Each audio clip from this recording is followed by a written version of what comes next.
অবশেষে সব বিভ্রান্তির অবসান। ওসমান হাদির খুনির বর্তমান লোকেশন প্রকাশ্যে, চাঞ্চল্যকর তথ্য। হাদি ইস্যুতে অবশেষে পদত্যাগ করছেন স্বরাষ্ট্র উপদেষ্টা lieutenant general Jahangir Alam Chowdhury. Target কিলিংয়ের অর্থ যোগানদাতা আটক, এবার বিএনপির মাস্টার প্ল্যান ফাঁস। এতক্ষণ শুনছিলেন সংবাদ শিরোনাম, এখন থাকছে বিস্তারিত। একটি হত্যাকাণ্ড, একটি লাশ, কিন্তু সেই লাশের খুনিকে খুঁজতে গিয়ে আজ পুরো জাতি তিনটি ভাগে বিভক্ত। এ যেন কেঁচো খুঁড়তে গিয়ে সাপ বেরিয়ে আসার গল্প। একদিকে রাষ্ট্রের সর্বোচ্চ আইন শৃঙ্খলা রক্ষাকারী বাহিনী পুলিশ বলছে তারা জানেই না খুনি কোথায়। অন্যদিকে প্রবাস থেকে সাংবাদিক জুলকারনাইন সায়ের জোর দিয়ে বলছেন খুনি বর্ডার পার হয়ে ইন্ডিয়ায়। আবার ঠিক উল্টো মেজুতে দাঁড়িয়ে পিনাকি ভট্টাচার্য দাবি করছেন বর্ডার পার হওয়ার গল্পটা পুরোটাই ভুয়া, খুনি আছে দেশেই। ভাবা যায়, একটিমাত্র ঘটনা অথচ তিনটি সম্পূর্ণ বিপরীত চিত্রনাট্য। তাহলে সত্য কে বলছে? পুলিশ কি ব্যর্থতা ঢাকছে? জুলকারনাইন কি ভেতরের খবর জানেন, নাকি পিনাকি ভট্টাচার্যের দাবি অনুযায়ী ফয়সালকে আড়াল করতেই ইন্ডিয়া পালানোর নাটক সাজানো হয়েছে? আজকের এই বিশেষ রিপোর্টে আমরা আপনাদের সামনে উন্মোচন করব আসল সত্য। আপনি কি প্রস্তুত সত্যের মুখোমুখি হতে? তবে কান পেতে শুনুন।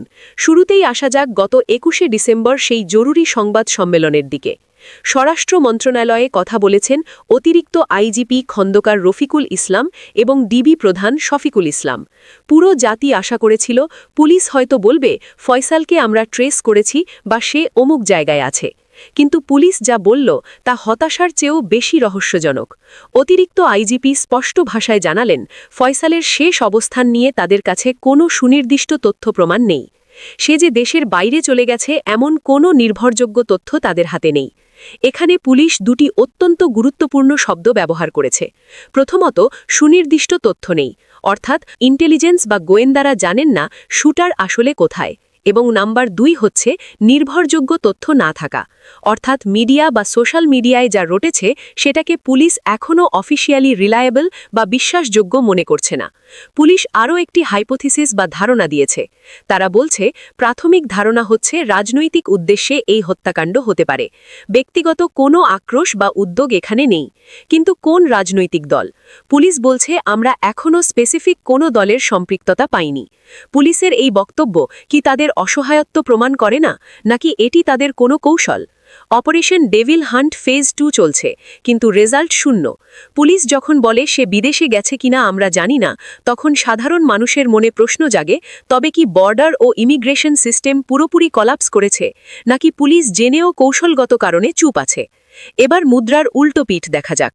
পুলিশ যখন বলছে তথ্য নেই, তখন জুলকারনাইন সায়ের দিচ্ছেন সম্পূর্ণ ভিন্ন তথ্য। তিনি পুলিশের বক্তব্যকে সরাসরি চ্যালেঞ্জ করেছেন। জুলকারনাইনের দাবি পরিষ্কার, ফয়সাল ইন্ডিয়ায় পালিয়ে গেছে। পুলিশ যা বলছে সেটা সত্য নয়। তিনি শুধু পালিয়ে যাওয়ার খবরেই থামেননি, তিনি ভবিষ্যৎবাণী করেছেন সামনে কি হতে যাচ্ছে। তার মতে ফয়সালকে ভারত থেকে পুশব্যাক করা হবে, অর্থাৎ জোর করে আবার ভারত থেকে বাংলাদেশে তাকে ফেরত আনা হবে। জুলকারনাইন লিখেছেন সর্বশেষ অবস্থা নিশ্চিত হওয়া যাবে ভারত থেকে পুশব্যাক করানোর পরে। তখন সেটাকে নিয়ে আরেকটা হইচই উঠানো হবে যে সেখানে বিশেষ কোনো সংস্থা জড়িত। পরিস্থিতি আরও ঘোলাটে করার ১৬ কলা পূর্ণ হবে। জুলকারনাইনের এই থিওরি অত্যন্ত ইন্টারেস্টিং। তিনি বোঝাতে চাইছেন ফয়সালকে নিরাপদে পার করে দেওয়া হয়েছে, যাতে পরবর্তীতে তাকে বর্ডার দিয়ে আবার বাংলাদেশে ফেরত আনানো যায় এবং দেখানো যায় যে দেখুন আমরা ওকে এখন ধরেছি। এবং এর মাধ্যমে দেশের কোনো বিশেষ সংস্থা বা এজেন্সিকে বিতর্কে জড়ানো সম্ভব।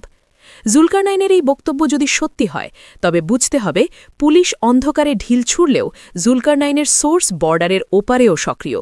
তিনি চাচ্ছেন নাটক বাদ দিয়ে ফয়সালের নেটওয়ার্ককে ধরা হোক।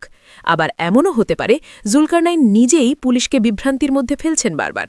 এটি হতে পারে জুলকারনাইনের নিজের একটি চাল। গল্পের সবচেয়ে বড় টুইস্ট নিয়ে হাজির হয়েছে পিনাকি ভট্টাচার্য। তিনি জুলকারনাইনের পুরো থিওরিটাকে পুরি মেরে উড়িয়ে দিয়েছেন। পিনাকি ভট্টাচার্য সরাসরি অভিযোগ করেছেন। তিনি বলেছেন শহীদ হাদিকে গুলি করার পর সীমান্তে পালানোর সাজানো নাটক তৈরি করা হয়েছে।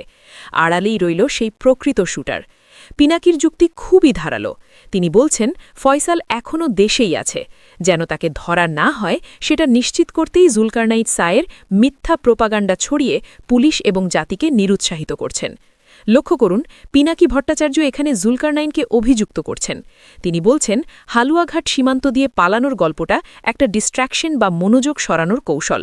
সবাই যখন বর্ডারের দিকে তাকিয়ে থাকবে, ইন্ডিয়া নিয়ে ব্যস্ত থাকবে, তখন আসলে ফয়সাল দেশের ভিতরেই নিরাপদে লুকিয়ে থাকবে।